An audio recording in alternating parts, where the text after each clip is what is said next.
प्यारे बच्चों, आप सभी को नमस्कार। आज मैं आप लोगों को क्लास 10th साइंस सब्जेक्टिव प्रश्न बताऊंगा। यदि आप बिहार बोर्ड हो, चाहे जेएससी बोर्ड हो या यूपी बोर्ड हो, सभी के लिए सब्जेक्टिव प्रश्न है। ठीक है, तो चलिए हम लोग वीडियो को स्टार्ट करते हैं। आज साइंस का 10 गेस प्रश्न होगा। वीडियो को आप लास्ट तक देखिएगा, ठीक है। और लास्ट में मैं एक बात बताऊंगा, ठीक है ना, लास्ट तक देखिएगा। तो चलिए, क्वेश्चन नंबर 1 है, लघु पतन किसे कहते हैं? लघु पतन किसे कहते हैं? तो इसका आंसर देखिए, जब गर्म तार और ठंडा तार एक दूसरे के संपर्क में आ जाते हैं, जिससे पारिपथ का प्रतिरोध बहुत कम हो जाता है, बहुत कम हो जाता है, और अत्यधिक विद्युत धारा प्रवाहित होने लगती है, इस घटना को लघु पतन कहते हैं। तो प्यारे बच्चों, इसको याद कर लीजिएगा और कॉपी में नोट कर लीजिएगा। अगला प्रश्न देखिए, प्रश्न संख्या 2। देखिए प्रश्न संख्या 2, चुंबक का गुण। चुंबक क्या आएगा बोर्ड एग्जाम में? 2 या 3 गुण लिखे। तो नंबर 1 देखिए, चुंबक में 2 ध्रुव होते हैं। दूसरा पॉइंट, चुंबक के ध्रुवों को अलग नहीं किया जा सकता है। तीसरा पॉइंट, चुंबक के सजातीय ध्रुवों में विकर्षण बल लगता है। चौथा, चुंबक के विजातीय ध्रुवों में आकर्षण बल लगता है। ये चुंबक का 4 पॉइंट आप लोग नोट कर लीजिएगा, ठीक है। तो दूसरा का राइट आंसर क्या होगा? 4, यानी 4 को आप लोग का दिया हुआ है चुंबक का गुण। और ये तीसरा नंबर प्रश्न, प्यारे बच्चों, ये फिजिक्स का वायरल क्वेश्चन है बोर्ड एग्जामिनेशन के लिए। विद्युत चुंबक और स्थायी चुंबक में अंतर। विद्युत चुंबक और स्थायी चुंबक में अंतर आप लोगों को बोर्ड एग्जाम 2024 के लिए मोस्ट इंपोर्टेंट क्वेश्चन है, ठीक है। तो आइए इसका अंतर देखते हैं। अंतर है पहला, विद्युत चुंबक और स्थायी चुंबक। अंतर वाला जब भी आएगा आप बॉक्स बना लीजिएगा, एक तरफ विद्युत चुंबक और दूसरी तरफ स्थायी चुंबक। नंबर 1 में देखिए, विद्युत चुंबक में यह नरम लोहे के बना होता है, यह इस्पात के बना होता है। दूसरा पॉइंट, यह अस्थायी होता है चुंबक और यह अस्थायी चुंबक होता है। तीसरा पॉइंट देखिए, पॉइंट तीसरा, विद्युत चुंबक में ध्रुव नहीं होता है, अस्थायी चुंबक में 2 ध्रुव होता है। इसकी चुंबकीय शक्ति अधिक प्रबल होती है, इसकी चुंबकीय शक्ति दुर्बल होती है।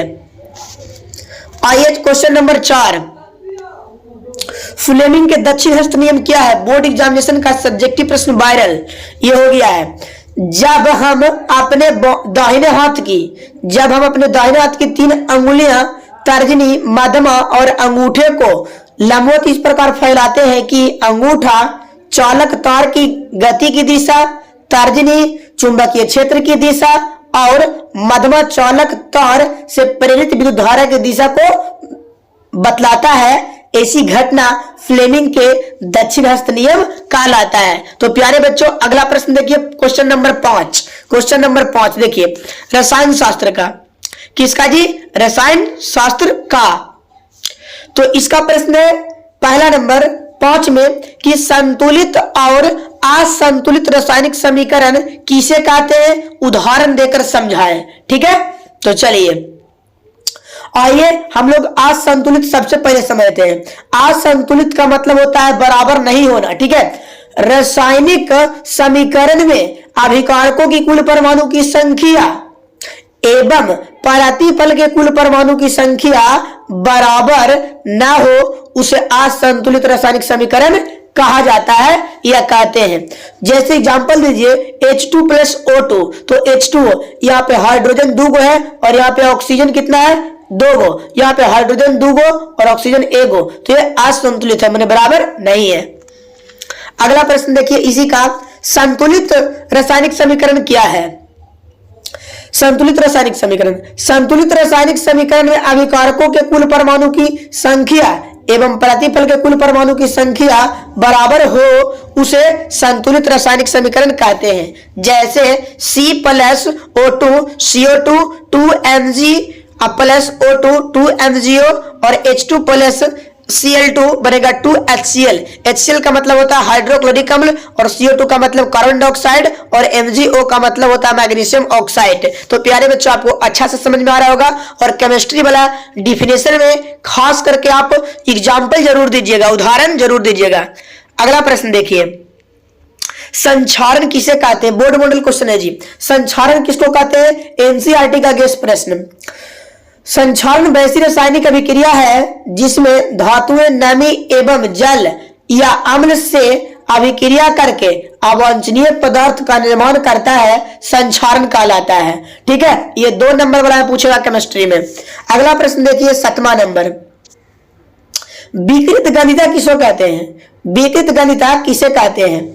आंसर, तेल या वसा से बने खाद्य पदार्थों में ऑक्सीकरण उपचयन के कारण खाद्य पदार्थों में अरुचिकर गंध उत्पन्न होने की प्रक्रिया विकृत गंधिता कहलाता है। प्यारे बच्चों, जीव विज्ञान का इंपोर्टेंट क्वेश्चन गेस्ट प्रश्न देखिए। तो आइए जीव विज्ञान का प्रश्न, जीव विज्ञान का क्या है जी?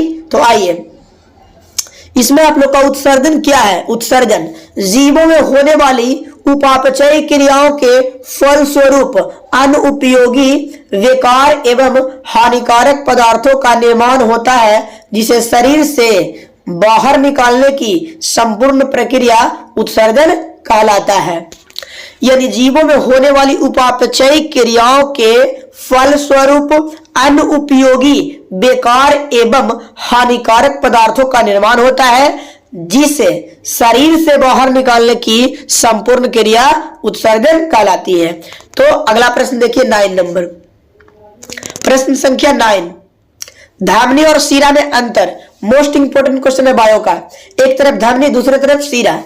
1 नंबर, इसमें शुद्ध रक्त का प्रवाह होता है, धमनी में शुद्ध रक्त का प्रवाह होता है, शिरा में अशुद्ध रक्त का प्रवाह होता है। धमनी की दीवारें मोटी होती है, शिरा की दीवारें पतली होती है। ठीक है, और अगला देखिए तीसरा पॉइंट जी, धमनी में रक्त का प्रवाह उच्च दबाव के साथ होता है, शिरा में रक्त का प्रवाह निम्न दबाव के साथ होता है। और अगला प्रश्न है बायो का लास्ट, और यहां पे आपको बताना है मुकुलन क्या होता है। मुकुलन क्या होता है? अलैंगिक जनन की वैसी विधियां जिसमें जनकों के शरीर से एक कलिका निकलती है, उसे मुकुलन कहते हैं। जैसे हाइड्रा बहुकोशिकीय जीव है, ईस्ट एक कोशिकीय जीव है। प्यारे बच्चों, अगर आप जानते भी रहेंगे ईस्ट भी एक कोशिकीय जीव है, अगर आप पूरे क्वेश्चन को आंसर जानते हैं फिर भी आपको बोर्ड एग्जामिनेशन में हदियाना नहीं है। यही बात मैं आपको लास्ट में बताया हूं कि आप बोर्ड एग्जाम में हदियाइएगा नहीं कभी भी, और आराम से पेज से एकदम साफा साफा लिखना है तो आपको अच्छा नंबर मिलेगा।